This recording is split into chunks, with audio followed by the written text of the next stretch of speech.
Hello, and welcome to Discover Stories on Reimagine Radio. My name is Sean Burdett with the Vancouver Adapted Music Society, and today we have a very special guest with us, four-time Paralympian, Richard Peter. Richard, thank you so much for coming on. How's it going? Good morning, Sean. Thanks for inviting me, and I'm glad to come on and join you guys today. Awesome. So just starting off here, why don't you tell us a little bit about yourself? Hi there. Yeah, I guess, where do I start? Let's just say I'm Richard Peter, First Nations, role model, Paralympic athlete, Indigenous starting research. I guess I've got multifaceted person at times. It certainly sounds like it. Doing my research for this, you've lived quite an incredible life. Could you tell us a little bit about your disability? Sure.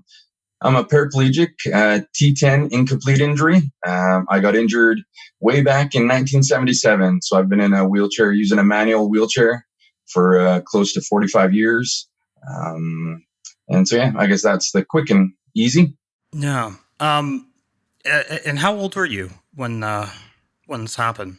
I'd actually just turned 5 years old. So I was going to preschool at that time, and got injured in a vehicle crash. And so that's where I ended up in a chair and learned how to use the wheelchair from an early age.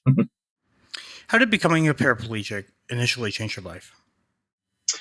I've had that chat with quite a few of my peers, because even there's some benefits of getting an injury as a young child, in mainly that I've learned how to do everything from day one from using a wheelchair. So that was one good experience. But, the flip side of that is I got injured back in the 70s, living in a small town on Vancouver Island and Cowichan Valley.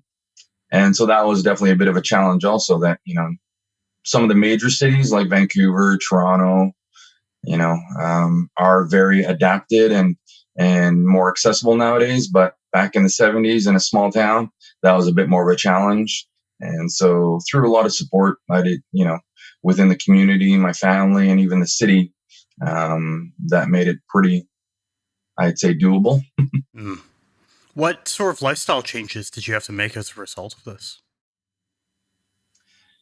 Oh, that's a tough question. I'm sure that changes throughout the years also. Just growing up with a disability, I definitely see, how people react to you. And so that was one of the big things. Even, I owe a lot of things to my parents and my mom, and that she was a teacher. And so she understood that when I got injured back then, part of the rules with the education system were that, all right, we put you back into a special needs program. You have a disability. But my mom was fought for me to go through public school. And so she said, well, his legs don't work, but his mind and his mouth and everything else and still work normal, so to say. And so she fought for me to go through public school. And so that was definitely one of the firsts in my community.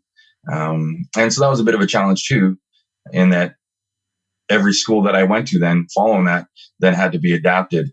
So most of the schools weren't wheelchair accessible at that time in the 70s and early 80s. So everything had to be adapted in some manner. Absolutely. For me to attend. Yeah, and I know it's still certainly an issue that we continue to face today. Going off a little bit, putting that on the back burner and talking a little bit more about your athletic career, could you tell us how you got into wheelchair basketball? Like, of all the sports, why wheelchair basketball? Actually, that's a bit of a long story on how I got involved in sports and then also wheelchair basketball. So me growing up, I think, again, I'll talk and say, I owe a lot to my family and that I had a lot of support. And then even I always said, I think growing up as a kid, I always had that little chip on my shoulder.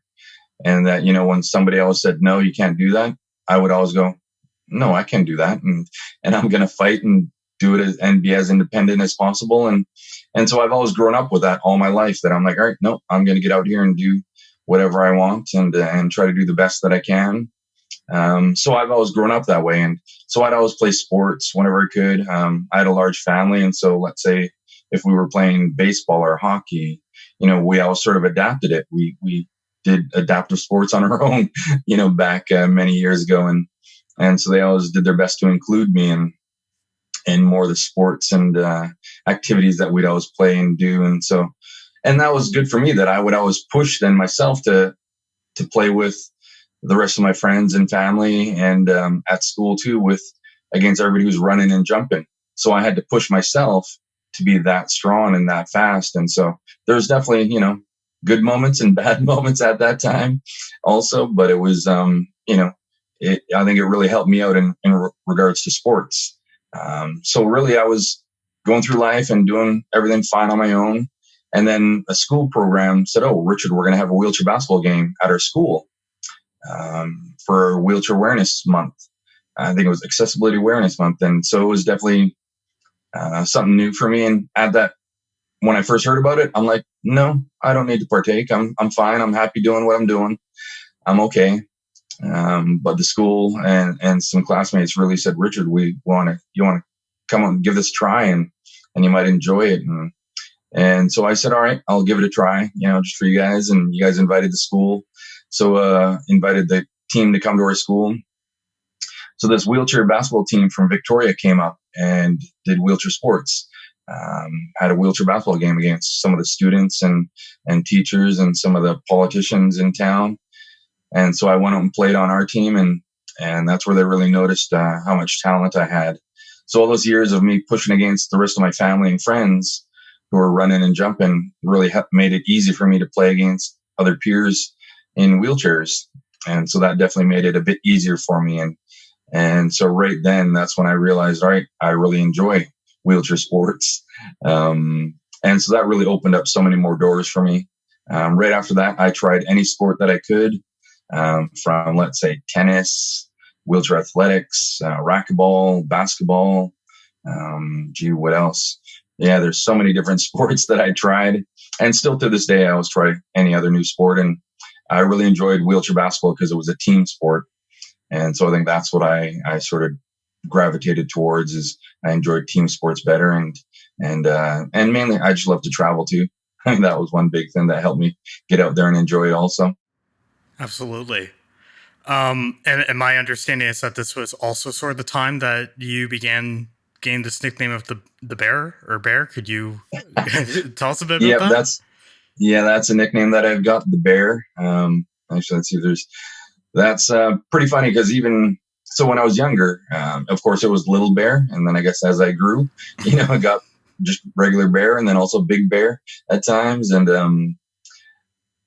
so that mainly came through basketball. Yeah, it's I know within some Indigenous cultures and areas that they'll have some names like Little Bear or Standing Bear and so on, but mine was just a nickname, and so that was really good. I think it was mainly when I was a rookie and started to play at a higher level, getting close to the national team.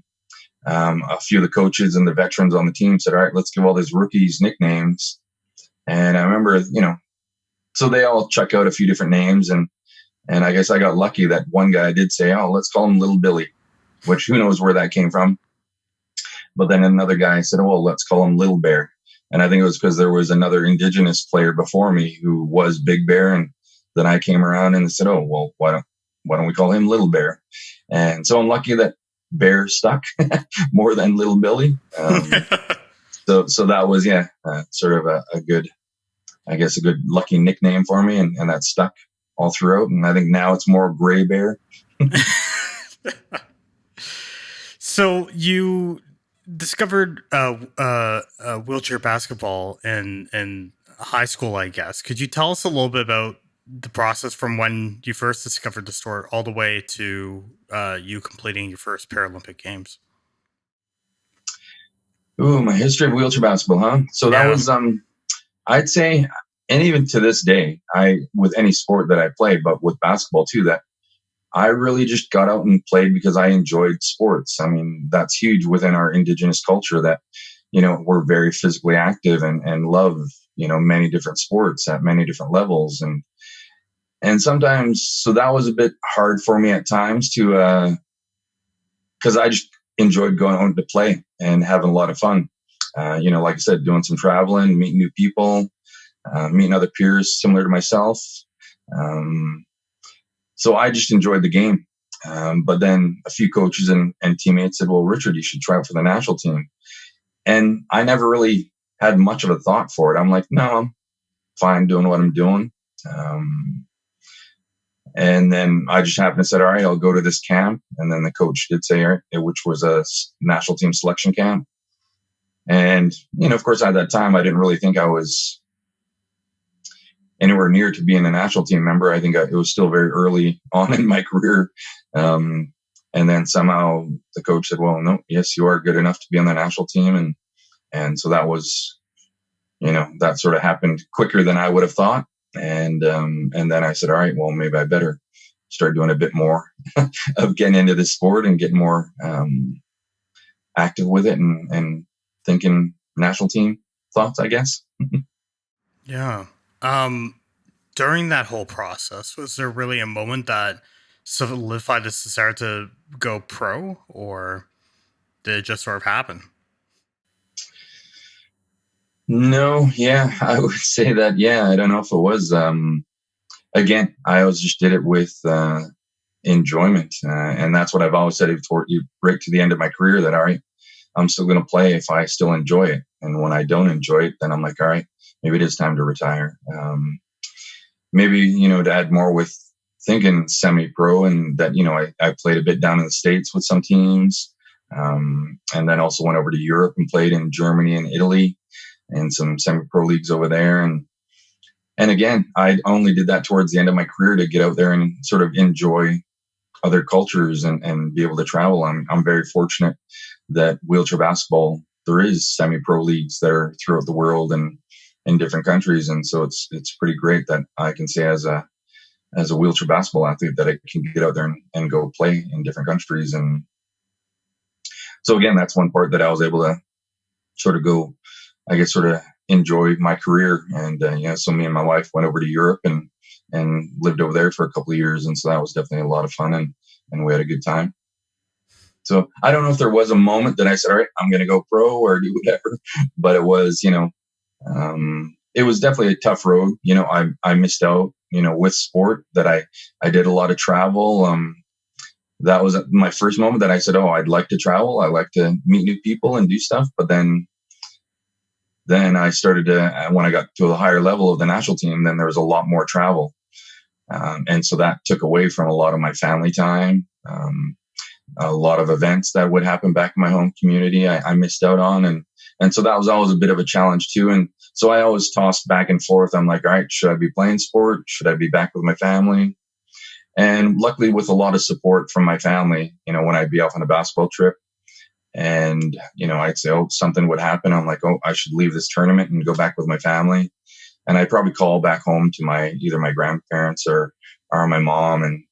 And I think one day my mom just said, well, no, Richard, we fully support you on your journey with sports. And then, yes, everybody understands, why I wasn't there at those events and is fully okay and accepting with it too. And so that really made it a bit easier. It's still tough for me to miss some events back home, especially right now with COVID. Mm-hmm. A lot of people are missing many different events, and good and bad, and, with their family are in different communities. And so that was definitely a bit of a tough time for me. But like I said, I got a lot of support and also that, they support me. And I'm glad that I could get out there, as the Indigenous athlete in the Paralympic team or on the basketball team and help share my culture too. And I always promote within my culture, within wherever I travel and with other people too. And so it's always good to share in both directions. Absolutely. Could you tell us a little bit about the first time you won gold? What was that experience like for you? Those are pretty tough times. I mean, it's pretty awesome, whenever you finally are able to reach your final goal of winning that gold medal. Um, we just had a good run with our athletes in Team Canada and our team. And so it was my second Paralympics that I attended, and we, were able to sort of pull up our socks and said, all right, we want to reach the highest pinnacle. And so we, set some goals as a team and individually. So, all right, this is where we've got to improve. And so when it finally happened, yeah, sometimes you're like, oh my God, this is the best moment of my life. And I think for me, I was more just took a breath. I'm like, wow, that was a long, whatever, 4 or 5 years Yeah, of hard work. And so I think that was it for me, was like, all right, can now take a break and take a breath. Cause that was the big thing, that it was never just that one game or those one moments that it happens. It's actually always leading up to, the 3, 4, 5 years that lead up to that game. So it's a lot of that hard work, a lot of trips, a lot of events, and a lot of training together, and sometimes a lot of training individually. And so that was, that was sort of the big thing there. And so, yeah, then even I wasn't the next day, but then later on, when the start of the next season happened, I was like, all right, we're sort of on top now. All right, now we got to do our best to try to stay on top. yeah, And, yeah, because that was it. We looked at the top teams that were out there, and we said, all right, we don't have to equal what the top teams are. We've got to go a step above and raise the bar. And I think that was our theme of the year, that, all right, we got to raise the bar, that we wanted to train that much harder, wanted to make those extra sacrifices, and do it to try to succeed as a team. for sure. Um, what would you say was the proudest moment in your career as an athlete? That's hard to say. I definitely had a long career and had a lot of fun. So I always enjoyed, especially, it, you know, it's very tough to say, when you enjoy some of those different accolades, but that's one of the big things also, that I'd say one of the biggest things is getting recognized with a Tom Lomboat Award, and being the top Aboriginal athlete, with or without a disability. And so that was definitely a big honor to be recognized, within my culture back home. And so it's always great to receive some of those different awards too. And, even with the BC Sports Hall of Fame, to be included there. And, we have the Indigenous Sport Gallery down there also. And so it's great to be recognized on those different levels. But it's also, some of the big moments are when I go back home, and just share some of my stories. And that's the big thing, that, um, especially within the SCI, spinal cord injury community, and with disability, that, there's still not a lot of knowledge out there. So I'm always great to get out there and share some information on that, share some information on the Paralympic movement and wheelchair sports, um, and just being an advocate. So getting out there, and because, I'd say I got very lucky that, I was able to, given that opportunity, to go and play sports and then reach sort of the highest level. And I can talk about, being, from the ground roots to the podium level, that the playground to podium, that's, one of the common themes too. And that, I was just some kid on a small town reserve and on Vancouver Island, and that I made it to the highest level of winning a gold medal. And so, I like to share that story, to get out there and let, other young guys that are out there, are young athletes that are in different communities, and think that, all right, no, nothing like that can happen. And I was like, well, yes, it can happen. But there's a lot of sacrifices, a lot of barriers that are there. And so where there's a will, there's a way. Yeah, well put. Um, you've mentioned a lot about how your family was a big support for you, and you achieving this goal. Is there anyone else that was a real support for you? Any other pillars in your life or inspirations? Always, I mean, coming from my home community, our family was always very low income. So we've always had a lot of support within, family and friends, and then even community, the city of Duncan, and they've all supported, and other groups, and any, within the disabled community, just wheelchair equipment. That is a huge barrier, in trying to find a lot of different things. Like, it's different for any other athlete that wants to go there and say, oh, I want to start playing soccer, or I want to try, skating or skiing. And, soccer, you can just go and buy some soccer boots and a ball. But, for skiing or skating, you got to buy a bit more equipment, cost a little more. But it's even that much more of a challenge with an SCI community, that I've got to buy a specific chair or a specific piece of equipment for that event. And not all of the sporting equipment for para sports is available at Canadian Tire. Yeah. It's harder to find, and more expensive. So, like, each of my chairs, you know, can cost anywhere from $5,000 to over $10,000 for me to go and try different sports. So that's sometimes tough when I say I play a lot of different sports, but it's when I can that I'll get a basketball chair and maybe a tennis chair, and now I've got a hand cycle that I ride my hand bike at times too, and so there's whatever sport that's out there, I'll try to you know whatever equipment I have that I can try to get out there and give it a go to, and so that makes it a bit of a challenge. So wheelchair equipment, that's always great. So wheelchair sports, BC Wheelchair Basketball, Canadian Paralympic Committee, they've always been huge supporters and making that equipment available. So they have what's called wheelchair loan program. I'm working now with wheelchair sports, and they have the Indigenous Bridging the Gap program. And so that's to get out to Indigenous communities and find more athletes and players and introduce them to the sport, but also provide some equipment, either at a very low cost. They can get out there and make it affordable. Because that's the big thing is, even if I first tried that wheelchair basketball back when I was a teenager, but if I wasn't given that supports of equipment or a place to play, then I wouldn't be here talking to you today. So there's always a lot of supports from different groups that have always made that happen. Especially financially, but equipment wise, and then even travel. Like I didn't have any wheelchair basketball in my hometown of Duncan, so I had to travel down to Victoria, which luckily for me was pretty close, and which is about an hour south of Duncan on a good day. I'm sure it's close to an hour and a half nowadays. But yeah, so it's good that I had an opportunity to get out there and play. And then once I sort of exceeded that level of practice, and then I moved over to Vancouver, where there was a big hub of sports in Vancouver. And so that's when I moved over to Vancouver and started playing at a higher level.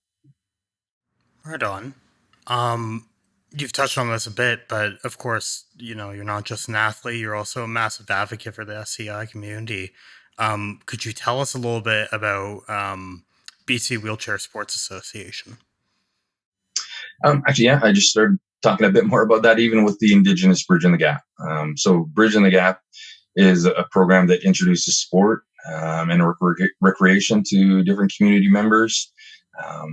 So mainly, let's say if a community, let's say Victoria or even Duncan said, "Oh, we'd like, wheelchair sports to come out and introduce some of the different sports," and so we'd bring some equipment, some coaches, and possibly some athletes, and get out there and just introduce sport, whether it be wheelchair basketball, wheelchair tennis, athletics, and then also, so that's the main sports that wheelchair basketball has. But then, there's always many other sports that are out there too that try to introduce and can pass off some information to you. So that's been huge for me in that when I first got involved, I really didn't know any of the sports and programs that were out there. But then I got introduced to wheelchair basketball and wheelchair sports. And that's where I was able to go to different programs, whether it be a summer camp or, a sport camp, and just find out about many different activities and sports and opportunities. And mainly just to learn from other peers. Like when I grew up in my hometown, I think there's two of us that were in wheelchairs, and we were very different. That I was, a young kid in a manual chair, and the guy beside me was another young kid. I think it was a year or two older, but he was in a power chair. So we couldn't do the same things, same events and same activities. And so once I got involved in pair sport or wheelchair sports, that I then could talk to other peers that had that were in the same situation that I was in. And so I learned a lot of different things, even from, that's how I learned how to drive, get out there and learn how to travel, and, just learned a lot more different things from a lot of different peers and friends that I've had all my life. And so it's definitely been a good journey. And I always say, it opens doors. Wheelchair sports was there to open many doors for me. And that's one of the biggest things that I've really enjoyed, that it's not just introduced me to sport, but introduced me to many different things. And that's what I always try to do now, that whenever, I would never say that I'm an advocate, but I'm here to try to help introduce other people to other possibilities that I was given. And so I just try to open those doors for other members, whether they're, in the SCI community, in the Indigenous community, and just, a bit of everywhere. So that's one big thing with Indigenous Bridging the Gap, try to get out there and introduce sport to anybody else who could be the next up and coming star too.